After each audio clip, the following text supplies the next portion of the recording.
میں استقلالی کیفیت پیدا ہو جائے، ہم مستقیم ہو جائیں، ڈٹ جائیں اور ہر حال میں اللہ تبارک و تعالیٰ کا شکر ادا کریں۔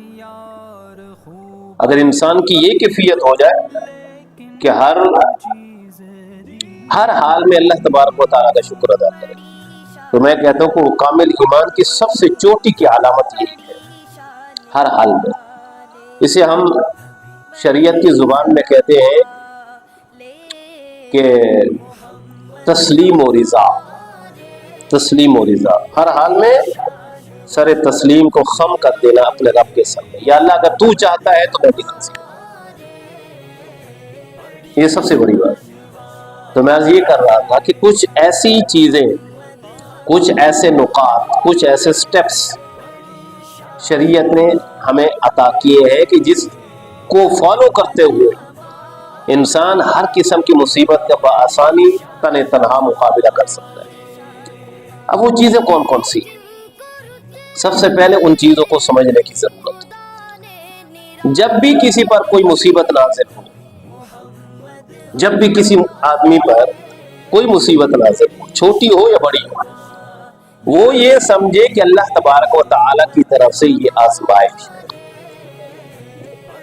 ہمارے یہاں یہ ہوتا ہے کہ کسی پر کوئی مصیبت نازل ہو، لوگ کہتے ہیں کہ یہ اسی قابل ہے، یہ کوئی گناہ گار ہوگا، مجرم ہوگا، اس کے گناہ زیادہ ہوں گے۔ ہمارے یہاں یہ کانسیپٹ ہے، مائنڈ کانسیپٹ، ہم نے اسے ایسی سمجھا ہوا ہے، حالانکہ ایسا نہیں، بلکہ مصیبتیں در حقیقت ایک معنی میں انسان کے لیے ایک آزمائش کا درجہ رکھتی ہیں۔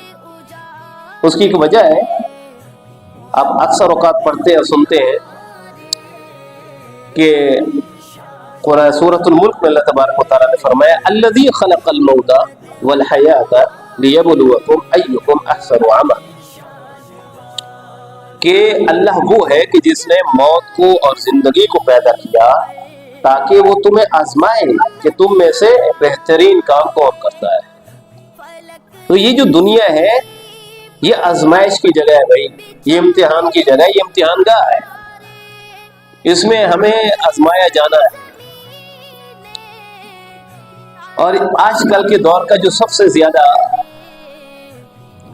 جو میں سمجھتا ہوں کہ سلگتا ہوا جو ایشو اس وقت بن چکا ہے، وہ کسی زمانے میں ایک نظریہ تھا، ایک فکر تھی، ایک تھیوری تھی، آج وہ سویلائزیشن تہذیب بن چکا ہے۔ وہ کیا ہے؟ وہ ایتھیسٹ، الحاد، اردو میں ہم کہتے ہیں۔ اللہ تبارک و تعالیٰ کے بارے میں انکار کرنا کہ اس کائنات کا کوئی خالق، کوئی کریٹر نہیں ہے۔ ان کے پیش نظر میں یہی سوال ہوتا ہے کہ جناب اگر اللہ ہوتا تو دنیا میں یہ مصائب آتے؟ یہ جو سوال ہے کوشچن ہے، یہ بہت زیادہ، یہ آپ اسے کہہ سکتے ہیں برننگ کوشچن، برننگ کوشچن ہے اہل اسلام پر اور اسلام پر اور تمام مذاہب عالم پر یہ اعتراض کیا جاتا ہے۔ ظاہر ہے کہ اسلام اور اہل اسلام تو توحید کے قائل ہیں، اور دیگر کا بھی اپنا ایک مذہب ہے، ان کے بھی اپنے خدا ہے، جھوٹے سچے، وہ اپنی جگہ ہے۔ لیکن بہرحال یہ جو الحاد ہے، یہ تھیسٹ، ملحد، ملحدین، یہ جسے ہم کہتے ہیں مستشرقین، جو بظاہر جنہوں نے اسلام قبول کیا لیکن تھے وہ یہودی اور مسلمان، عیسائی تھے یا دوسرے مذاہب سے ان کا تعلق تھا، انہوں نے یہی سوال کیا کہ جناب اگر خدا ہوتا الیاذ باللہ من ذالک، تو یہ دنیا میں یہ تکالیف کیوں آتی؟ لوگ مر رہے ہیں، بھوک سے مر رہے ہیں، افلاس سے مر رہے ہیں، فلسطین میں لوگ کاٹے جا رہے ہیں، دنیا میں آپ دیکھیں ظلم و بربریت کے بازار گرم ہے، آخر یہ کیا ہے؟ تو قرآن نے اس کا پہلا جواب یہ دیا کہ یہ جو تکالیف انسان پر وارد ہوتی ہیں یہ در حقیقت یہ تمہاری آزمائش ہے۔ ہم نے دنیا کو تمہارا مسکن نہیں بنایا، ہاں اگر تمہارا مسکن بنایا ہوتا، یہ دار القرار ہوتا، یہ دار المستقر ہوتا، جہاں پہ تم نے ہمیشہ رہنا ہوتا، پھر اگر یہ تکالیف آتی پھر بھی یہ سوال بن سکتا تھا۔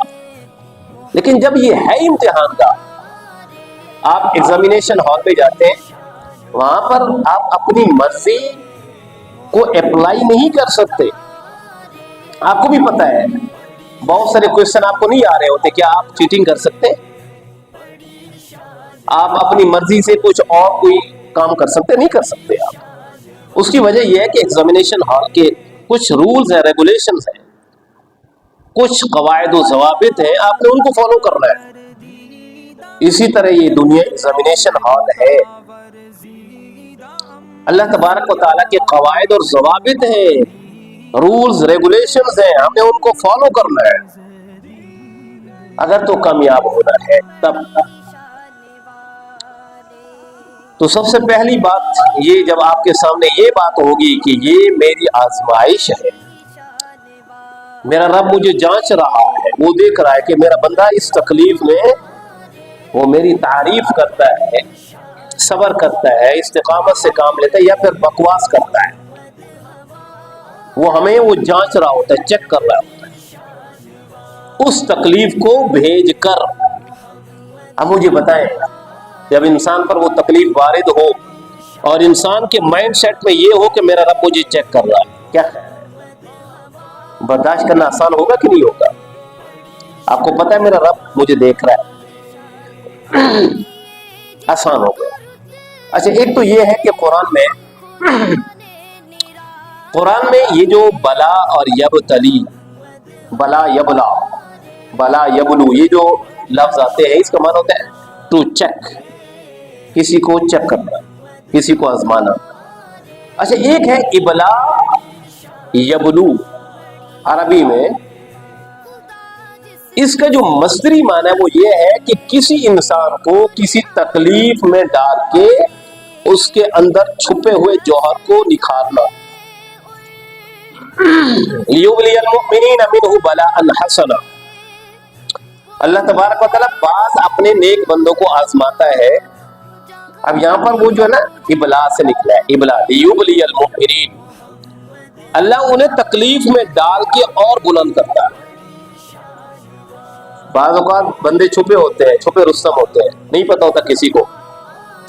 اللہ تبارک و تعالیٰ ایسے نیک بندے کو وہ جب کسی تکلیف میں مبتلا فرماتے ہیں، گویا اس کے چھپے ہوئے جوہر کو اور اس کی اس صلاحیت کو میرا رب اٹھانا چاہ رہا ہوتا ہے. یہ صبر کرے اور لوگوں کے سامنے ظاہر ہو کہ یہ میرا شاکر بندہ ہے. ہم نے اپنی آنکھوں سے دیکھا ایسے لوگوں کو بھی تکلیف کے عالم میں وہ اللہ تبارک و تعالیٰ کی ہم بیان کر رہے ہوتے ہیں. تکلیف آتی ہے وہ شکر، یا اللہ تیرا شکر، الحمدللہ.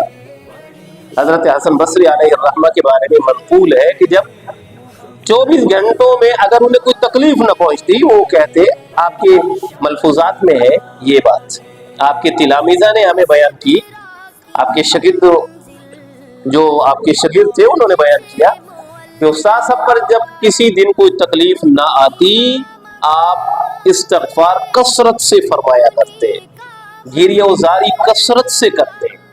حضور کیا ہوا؟ آج کیا وجہ ہے؟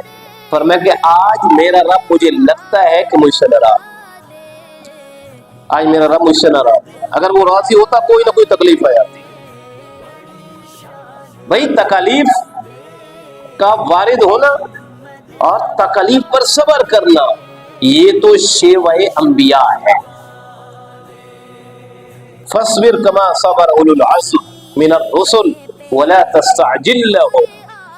اللہ تبارک و تعالیٰ نے اپنے حبیب کو فرمایا، میرے حبیب صلی اللہ علیہ وسلم آپ صبر فرمائیں، صبر فرمائیں، کما صبر اولو العزم من الرسل، جس طرح آپ سے پہلے اولو العزم ہمت والے رسولوں نے صبر کیا. حضرت زکریا علیہ السلام کو درخت کے آپ تنے میں کھو میں جب چھپے، انہوں نے وہ تنے سمیت آپ کو چیر دیا، اف تک نہیں کیا. مختلف انبیاء کو شہید کیا گیا، انہیں مضروب کیا گیا، ان پر تکالیف ہوئی، لیکن یہ بھی محبوب کریم صلی اللہ علیہ وسلم نے فرمایا کہ تمام انبیاء کی تکالیف جمع کر لیجئے، تمام انبیاء کی تمام تکالیف سے زیادہ اہل قریش نے، اہل مکہ نے مجھے ستایا، میرے حضور نے تکالیف برداشت کی. وجہ کیا ہے؟ وہی کانسیپٹ کہ آزمائش، دنیا آزمائش ہے. میرا رب مجھے چیک کر رہا ہے. ایک تو یہ. اب دوسرا جو کانسیپٹ ہے تکلیف کے حوالے سے، میں ناگہانی آفات و بلیات کی بات کر رہا ہوں. ناگہانی جو اچانک وارد ہوتے ہیں، جس میں انسان کے اعمال کا کوئی تعلق نہیں ہوتا، میں ان تکلیف کی بات کر رہا ہوں. دوسرا کانسیپٹ یہ رکھے کہ اللہ تبارک و تعالیٰ ایک تکلیف کے بعد دوسری تکلیف میں جو ڈالتا ہے، ایک کے بعد دوسری تکلیف آ گئی. پہلے مالی نقصان ہوا، اب اس کے بعد کوئی جانی نقصان ہو گیا، کوئی مرض لاحق ہو گئی، اللہ معاف فرمائے، بندے کا ایکسیڈنٹ ہو جاتا ہے، کوئی جسم کے اعضاء و قوا میں سے کوئی عضو تلف ہو جاتا ہے. یا ایک ہی بیٹا تھا جوان، چلا گیا، فوت ہو گیا، تو یہ نقصان ہوا نا. اب یہ نقصان در نقصان، یہ تکلیف در تکلیف، ایک کے بعد دوسری، یک کے بعد دیگرے. اب اس کے بارے میں کانسیپٹ سامنے یہ رکھیں، جس طرح ایک آدمی نے 5ویں کے امتحان بچے نے پاس کیا تو 6ٹھی میں جائے گا، 6ٹھی کے امتحان دے گا، پاس ہوگا تو 7ویں میں جائے گا نا. 9ویں کے امتحان پاس کرے گا تو 10ویں میں جائے گا. تو در حقیقت اسی طرح جب انسان ایک تکلیف پر صبر کرتا ہے، اسے اپنے لیے آزمائش سمجھ کے اور اللہ تبارک و تعالیٰ کے سامنے اس کی رضا اور اس کی تسلیم کو سمجھتے ہوئے اپنے آپ کو اللہ کے احکامات کے سامنے کلی طور پر بچھاتے ہوئے، وَأُفَوِّضُ أَمْرِي إِلَى اللَّهِ، یا رب میں اپنا سارے کا سارا معاملہ تیرے سپرد کرتا ہوں. یہ میرا تن، میرا دھن، میرا من، میری اولاد، میرا مال، میرے مالک، یہ تو میرا ہے ہی نہیں، یہ ہے ہی تیرا.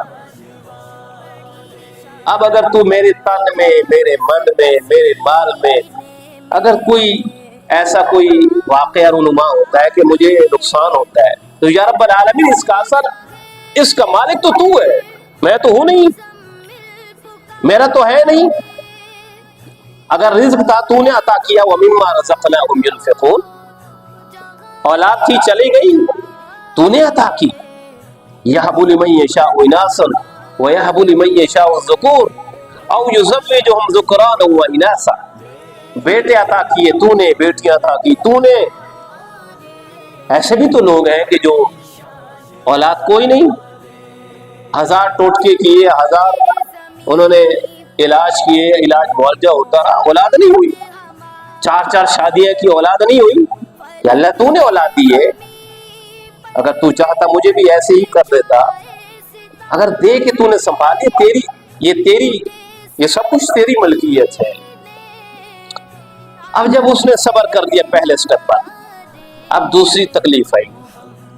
اس کا معنی یہ ہوا کہ وہ پہلے امتحان میں اب تو پاس ہو گیا، اب اللہ تبارک و تعالیٰ پہلے امتحان سے تجھے دوسرے امتحان میں ڈال رہا ہے.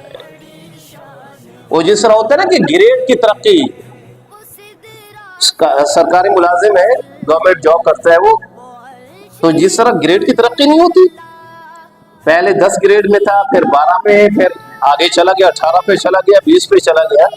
یہ ایسی روحانی ترقی، اسپریچول ڈیولپمنٹ، یہ روحانی ترقی ہے. اب یہ نہ کہو کہ بھائی میرے ساتھ کیا ہو رہا ہے. آج اس وقت پوری دنیا میں یہ جو کانسیپٹ عام ہو رہا ہے خودکشیوں کا، سوئسائڈ کر رہے ہیں لوگ.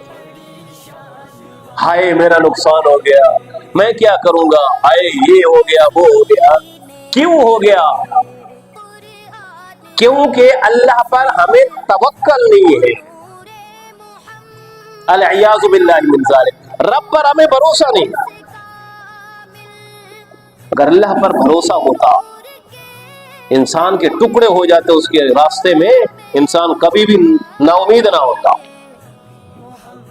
قل یا عبادی الذین اسرفوا علی انفسهم لا تقنطوا من رحمت اللہ.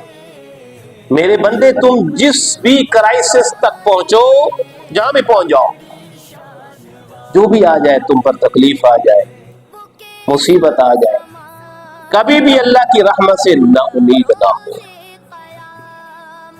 یہ دنیا اور یہ ہمارا جسم اور اس جسم میں